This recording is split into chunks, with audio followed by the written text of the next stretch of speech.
মাদ্রাসাতে আরবি ভাষা শিক্ষা করে যেই সকল ব্যক্তিরা আলেম হয়ে বের হয়, সারা জীবন এজিদের মতবাদের দাসত্ব করেন। বন্ধুগণ, ৬৮,০০০ গ্রাম বাংলায় প্রতিটি পাড়ায় মহল্লায় রয়েছে নবীর মাদ্রাসা। যেই মাদ্রাসাতে লেখাপড়া করেন শিশু, কিশোর, কিশোরী সবাই। নবীর মাদ্রাসায় শিশুদের আরবি ভাষায় আল কোরআন শেখানো হয়। এই আশায় প্রতিটি বাবা মা মনে করেন আরবি ভাষা আল্লাহর ভাষা। তাই বাবা মা চায় আমার শিশুটি আলেম হবে, আল্লাহ রাসূলের ধর্ম শিখে বড় আলেম হয়ে অপরকেও আলেম শিক্ষা দিবে। এই আশায় মৃত্যুর পর যেন জান্নাতে যেতে পারেন। জান্নাতের সুখ শান্তি উপভোগ করার জন্য এবং আল্লাহ রাসূলের সাথে কথা বলার জন্য আরবি ভাষাকে প্রাধান্য দেওয়া হয় বা দিয়ে থাকি। এছাড়া আরবি ভাষার প্রয়োজন তখনই হবে যদি আরবিদের সাথে কথা বলতে যাই। এছাড়া দ্বিতীয় কোনো কারণ নাই। কিন্তু যেই সকল বাবা মা এবং এই সমাজের মানুষ মনে করেন মাদ্রাসাতে আরবি ভাষায় আল কোরআন শিক্ষা করিলেই আল্লাহর হুকুম বা রাসূলের নিকট পৌঁছে যেতে পারব, এই ধারণা সবারই ভুল। যতগুলি মাদ্রাসা রয়েছে এর কোনোটাই নবীর মাদ্রাসা নয়।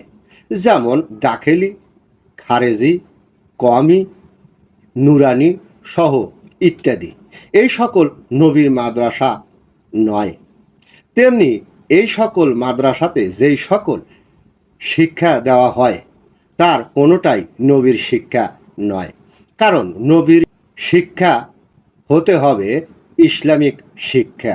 আর বর্তমানে যেই সকল মাদ্রাসায় রয়েছে এই সকল মাদ্রাসায় দেওয়া হয় ১ নম্বরে কোরআন আরবি ভাষা শিক্ষা, বোঝানো হয় আরবি ভাষা মানেই আল্লাহর ভাষা।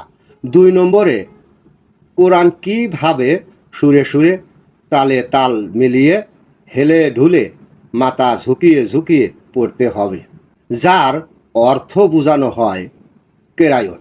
৪ নম্বরে নামাজে কিভাবে দাঁড়াতে হবে, কোন সময় কোন সূরা পড়তে হবে ইত্যাদি। মাদ্রাসার মূল শিক্ষা হলো আরবি ভাষা শেখানো হয়। ছাত্রছাত্রীদের বোঝানো হয় আরবি ভাষা আল্লাহর ভাষা। তাই আরবিতে কোরআন শেখানো হয়। কারণ কি? আরবি ভাষায় আল কোরআন শিক্ষা করিলে সুরে সুরে ছন্দে ছন্দে পড়ানো যায়। কিন্তু আল্লাহ কি বলেছেন কোরআন সুর দিয়ে পড়তে হবে? সুর দিয়ে আল কোরআন পড়ে লাভ হবে না যদি তার অর্থ বুঝে কর্ম না করেন। যাই হোক, বর্তমান মাদ্রাসায় শিক্ষাগুলি মানুষের ঈমান ধ্বংসের মূল হাতিয়ার, যা মানুষের ঈমান ধ্বংস করার জন্য ব্যবহার করা হচ্ছে।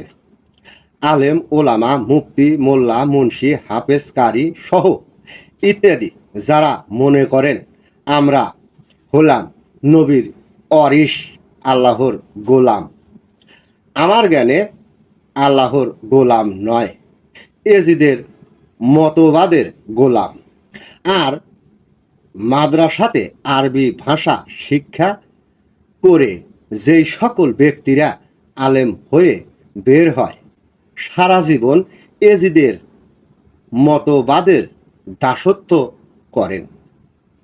আজ এ পর্যন্তই থাক, এখানেই বিদায়। ইয়া গাউসুল আজম, ইয়া গাউস পাক। সবাই ভালো থাকবেন।